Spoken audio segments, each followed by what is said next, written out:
G'day guys, Ben from Ausyak, here to bring you another video. This one's going to be looking at different types of anchors we can use for kayak fishing. Okay, so I understand a lot of you guys are coming from a boat fishing background or a land-based background, and that's great. And a lot of guys realise the need to use anchors for different types of kayak fishing, particularly when we're bait fishing. So, the first type of anchor we're going to look at is the mud anchor, or sometimes called a plow anchor. There's different types of names for them. This is pretty old school. They're relatively inexpensive, which is an advantage, but they're also very noisy. And you'll understand that fish have the ability to hear and sense sound. So sometimes using anchors like this can get fish off the bite, especially with a heavy metal chain smacking against the metal blades. It can create a bit of noise and a bit of disturbance. And they're also not that fantastic for the environment. Still, very good for sand and muddy bottoms.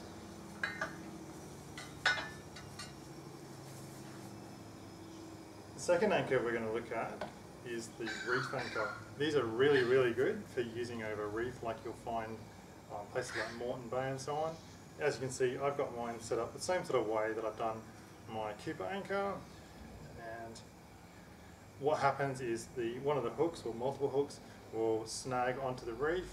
When you want to pull it up, they'll just bend and release from the bottom. Really good, really inexpensive, good option. I've just set mine up with some 550 cord I got off eBay for like $5. It's actually reflective, which makes it even better for my use. And it has a snap link which goes onto the side of my anchor trolley. Check out that video, it's really, really good.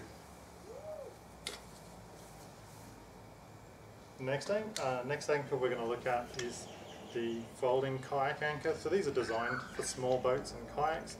As you can see, the blades just pop out, and so you can pick these up from boat shops, relatively inexpensive, like $20 or $30 each tops.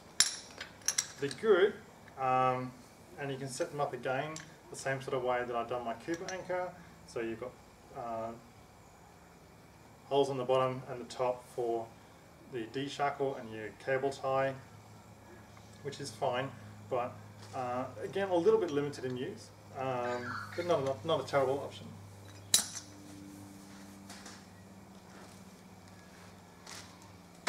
The next anchor we're going to look at is the drift anchor or drift chute.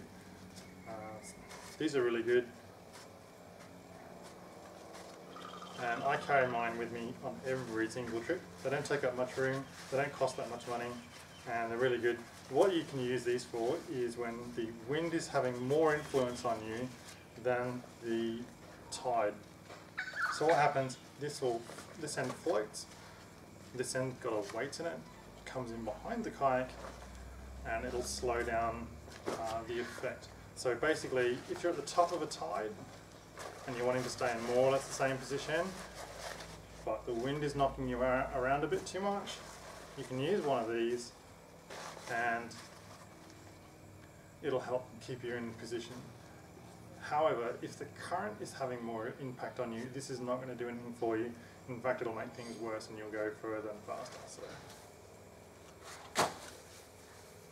the last anchor we're going to look at is the Koopa anchor. This is a medium one. They come in 3 sizes. Red is small, blue is medium, black is large. These are really, really good. The way they work, so you set this up with a D-shackle at the bottom to hold the chain to the anchor. You have a cable tie at the top which releases if the anchor is snagged too much. A piece of chain attaches the two. Then you have the piece of cord or rope which goes up to, I use a float, and that means I can ditch my anchor if a large ship or something is coming, or if I get a really good pelagic that wants to swim away from me real quick and I need to release from where I am. With a float, it can basically tell me where my anchor is and I can come back to it at a later stage. Okay, so the way these are designed to work is, obviously being plastic, it's going to have less impact on the environment. It has a weight in the bottom which keeps it in the right direction. As you can see, it's shaped in such a way it'll sink pretty quick and then it'll snag into the bottom, so really good for your softer environments. However, also fantastic, and I use mine all the time on top of rocky environments such as we find around the Hawkesbury and those kind of places. So Some really good options there, guys. Have a think about it and see what works best for you. Cheers. Well, thanks for watching. I'm going to be building my YouTube channel with an average of 2 videos per week, eventually covering all sorts of topics on kayak fishing, from reviews of gear, reviews of kayaks, location reports, even hook and cook type ideas for you.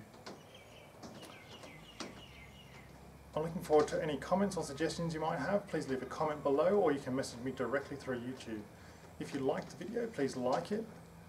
Please feel free to share this video on other social media such as Facebook or Twitter. And don't forget to subscribe. Thanks for watching. Until next time, tight lines and stay safe.